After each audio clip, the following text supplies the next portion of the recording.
Hey everyone, and welcome to today's Explainer. I am incredibly excited to get into this one with you. Today, we're unpacking the core concepts behind Rhonda Byrne's absolute juggernaut of a phenomenon, The Secret. Now, Rhonda didn't just stumble onto this on a good day. She discovered it after a period of really intense personal and professional struggle. Her life was literally falling apart. To really grasp the emotional weight of where she started, I want you to visualize a highly realistic cinematic life story playing out in your mind right now. Picture a young man growing up in a bustling Indian city. We're seeing those raw, emotional moments of his childhood dreams, the really harsh reality of family struggles in a cramped apartment, and just deep self-doubt. He's totally confused, desperately searching for answers. Well, that state of seeking, that raw human experience, that is exactly where Rhonda Byrne started before uncovering the philosophy we are about to break down today. So let's dive right in with a staggering statistic. Just 1% of the population earns roughly 96% of all the money in the entire world. I mean, think about that for a second. Let me ask you, do you really think that kind of extreme wealth distribution is just a random coincidence? According to the source material, no way, absolutely not. The premise here is that this elite 1% isn't just lucky. They actually hold the knowledge of a very specific secret. Whether they realize they're doing it or not, they are operating on a fundamental principle that actively draws all this abundance right toward them. And that brings us to the absolute core premise of our explainer today. Thoughts become objects. It sounds so incredibly simple, almost too simple, right? But the text notes that some of the greatest historical figures, we're talking Buddha, Plato, Shakespeare, Newton, Einstein, they all understood this on a deep level. The idea is that your thoughts are not just these fleeting, invisible things floating around in your head. They are active, creative forces that shape your actual physical reality. Basically, what you hold in your mind eventually ends up right in your hands. Real quick, here is our roadmap for today. We are going to hit the ultimate universal secret.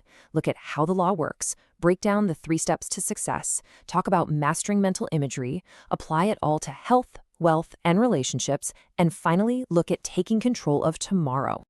All right, let's jump straight into part 1, the ultimate universal secret, the power of the mind.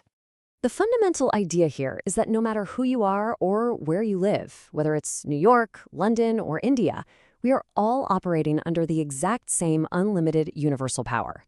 The law of attraction simply states that like attracts like. So think of yourself as the single most powerful magnet in the universe. Whatever thoughts you focus on, you're actively pulling into your life. Let's bring back that young man we pictured earlier. Imagine him sitting in a dimly lit room in Mumbai, studying intensely while the sounds of evening traffic drift in. He's surrounded by bills. He's stressed. Now, if his dominant thoughts are entirely locked on to his family's struggles and his own self-doubt, he is magnetically pulling more of those exact struggles into his life. His mind is broadcasting a frequency of lack, and the universe? Well, it simply matches it. Okay, moving on to section 2, how the law works universal and impartial. You know how gravity works, right? Gravity doesn't care if you are a saint or a total sinner. If you tip off a building, you are going down. It's a completely impartial physical law. Well, the source material argues that the law of attraction works the exact same way, just on a mental level. It's completely impartial. It does not discriminate between what is quote-unquote good for you or bad for you. It simply reflects your dominant thoughts right back into reality, making them come true without fail. So here is where so many people trip up. You have to focus strictly on what you want and never on what you don't want. The universe actually doesn't process the words don't, not, or no. So if you're sitting there constantly thinking, I don't want to be in debt, the universe only registers the concept of debt and boom, brings you more of it. If the young man in our cinematic story keeps thinking, I don't want to fail this exam, he's literally programming his reality for failure. To actually shift his life, he has to completely pivot and focus entirely on the image of success. Which leads us nicely into section 3, 3 steps to success, the creation process. So if this is really how the universe works, how do we actually use it? The text outlines this precise 3-step formula. Step 1, ask. You literally have to place your order with the universe super clearly. Write it down and do it in the present tense. Step 2, believe. This is about absolute, unwavering faith. It's kind of like placing an order online. Once you hit purchase, you don't sit by the door agonizing over whether it'll arrive, right? You just know it's coming. And finally, step 3, receive. You have to align your emotional frequency right now to match how you're going to feel when you actually get the outcome. Feel the joy, the relief, the excitement, but feel it today. Now, I know the anxiety of how it's all going to happen can be overwhelming. So think of it like driving a car at night. Picture this cinematic shot: dark city streets, rain hitting the windshield. Your headlights only show the next 200 feet of the road ahead. You obviously can't see your final destination miles away in the dark, but you can confidently make the entire journey just by trusting the road as it unfolds, 200 feet at a time. The law of attraction is exactly the same. You don't need to see the entire staircase to take the first step. You just have to trust the process. Let's move into section 4, mastering mental imagery, the power of visualization. The crucial lesson here is that when you visualize, you have to completely immerse yourself in the end result. The source shares this wild, incredible true story about a guy named John Assaraf. In 1995, he makes a vision board. He pastes pictures of his dream life on it, including this very specific house. Over the next 5 years, life does its thing. He moves 3 different times across different cities. Eventually, he settles in California, buys a house, spends a whole year renovating it. Then one day, his young son is playing in his office, opens up this old, sealed box, and pulls out that exact vision board from 5 years ago.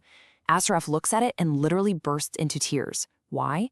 Because he realizes he is currently sitting inside the exact house from that picture. He bought it and renovated it without even consciously realizing it was the house from his vision board.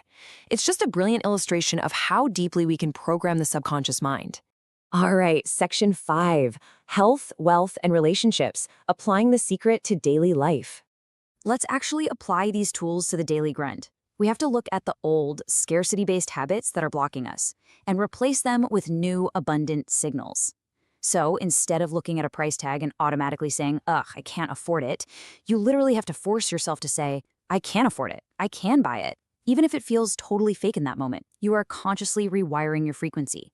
When it comes to your health, the text says you've got to stop talking about your illnesses, which apparently generates more sick cells, and start affirming, I feel wonderful. And in relationships, shift away from nitpicking everyone's flaws and focus entirely on their strengths. Plus, and this is huge, focus on generating genuine self-love. And to back up that health point, the source brings up the scientifically proven placebo effect.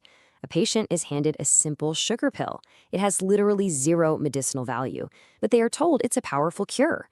Because the patient entirely believes the pill is going to heal them, their mind actually instructs their body to cure the disease. I mean, that is undeniable evidence that human belief and the mind's focus are often the biggest factors in shaping our physical reality. Which brings us to our final section, section 6, taking control of tomorrow, rewiring your mind. If you want to achieve total transformation and take conscious action toward your future, the source issues a really specific challenge, the 21-day affirmations. I am happy, I am rich, I am healthy. You are supposed to speak these out loud, like a parrot, 50 to 100 times a day for 21 consecutive days, until they completely overwrite your old mental programming. This is where our cinematic montage from earlier reaches its amazing climax. Think back to that young man. To change his life, he had to let go of the past and take control. Now imagine seeing him walking down those vibrant, golden hour city streets in India. He's no longer confused. He's walking with his head held high, radiating this incredible confidence, true purpose, and just an inspiring hope for tomorrow. He successfully rewrote his frequency. All of which leaves us with this one profound question. What will your dominant thought be today? Remember, the source material insists that your life is solely what you make of it. There is no predetermined script. You are the one holding the pen.